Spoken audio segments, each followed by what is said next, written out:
सुंदरनगर गांव में एक जंगल था जहां मोहन नाम का लड़का रहता था। उस जंगल में मोहन ने अपनी एक छोटी सी झोपड़ी बनाई हुई थी। मोहन के पास बहुत सारी बकरियां थीं, लेकिन उनमें से एक बकरी मोहन की लाडली बकरी थी। मोहन उस बकरी से बहुत प्यार करता था। एक रात मोहन सो रहा था, उसकी लाडली बकरी सोने में अचानक तब्दील हो जाती है और वहां से भागने लग जाती है।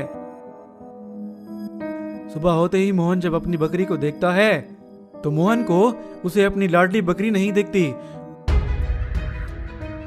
वो बहुत परेशान हो जाता है।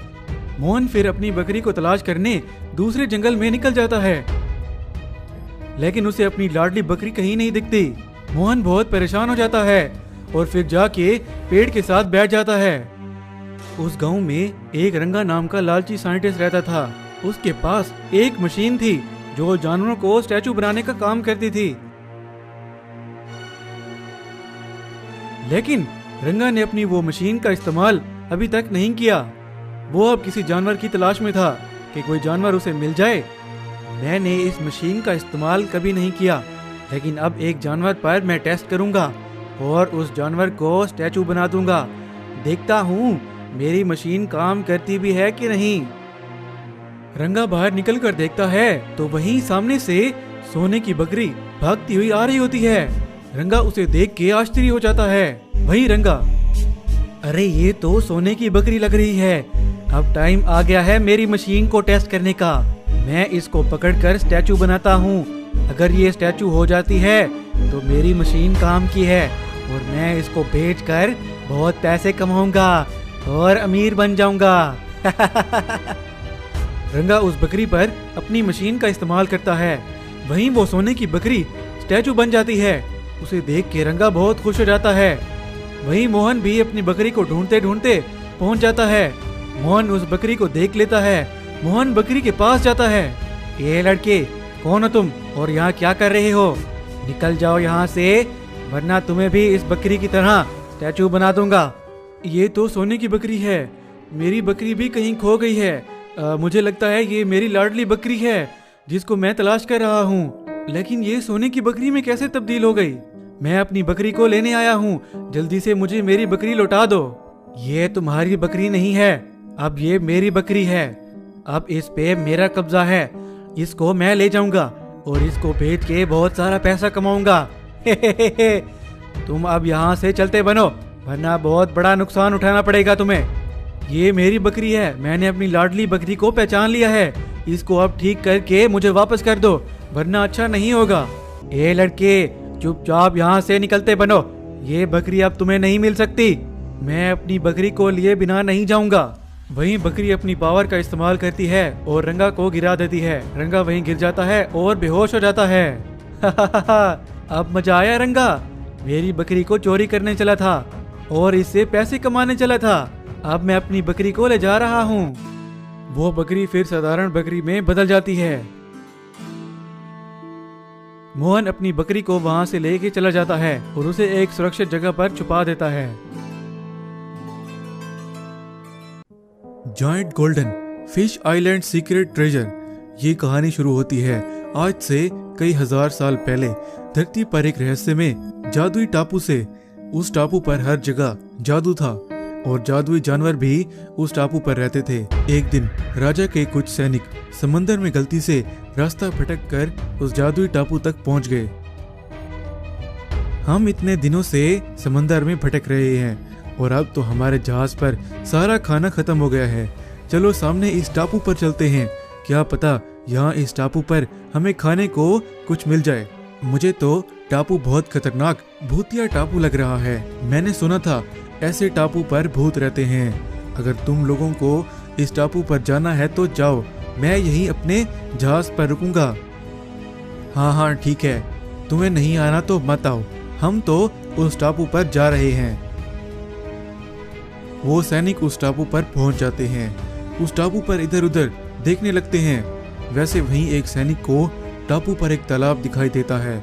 उस तालाब के पानी का रंग एकदम सोने जैसा था और वहीं उस तालाब के पास एक सोने का फूल भी लगा हुआ था। ये देखकर वो सैनिक बहुत खुश हो गया। वो सामने उस तालाब को देखो, उसका पानी एकदम सोने के रंग का है और उसके पास में वो एक सोने का फूल भी लगा हुआ है। मुझे तो ये एकदम जादू जैसा लग रहा है। चलो इसके पास जाकर देखते हैं ये क्या है।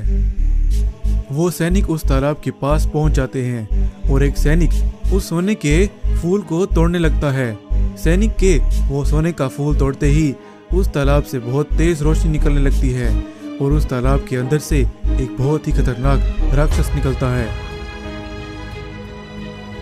तुम लोगों ने उस सोने के फूल को तोड़कर मुझे उस समुद्री दुनिया की रानी के शराब से आजाद करके बहुत बड़ी गलती कर दी। ये बोलकर वो राक्षस उस सैनिक की आत्मा अपने अंदर खींच लेता है। बहुत मजा आ गया। अब मैं और भी ऐसे इंसानों की आत्मा छीनूंगा और अपनी भूख मिटाऊंगा। जल्दी से इस टापू से निकलता हूँ और इंसानों को पकड़ने के लिए एक जाल बनाता हूँ। वो राक्षस उस टापू के बाहर पहुंच जाता है तो उसे उन सैनिकों का जहाज नजर आता है।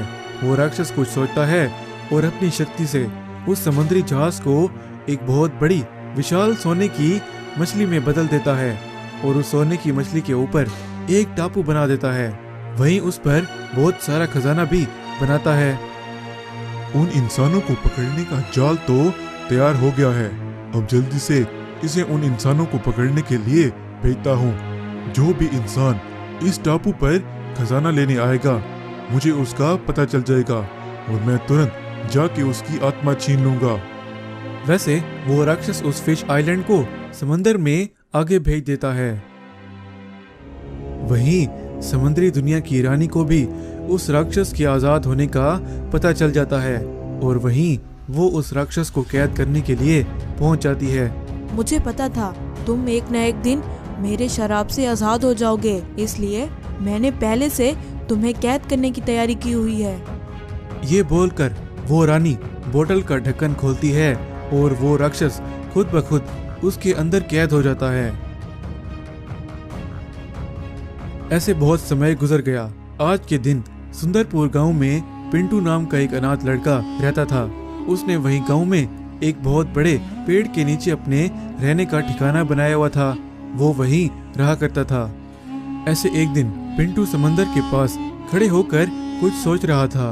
पानी में बहकर आए पुराने सामान को बेचकर मैं ज्यादा पैसे नहीं कमा पा रहा।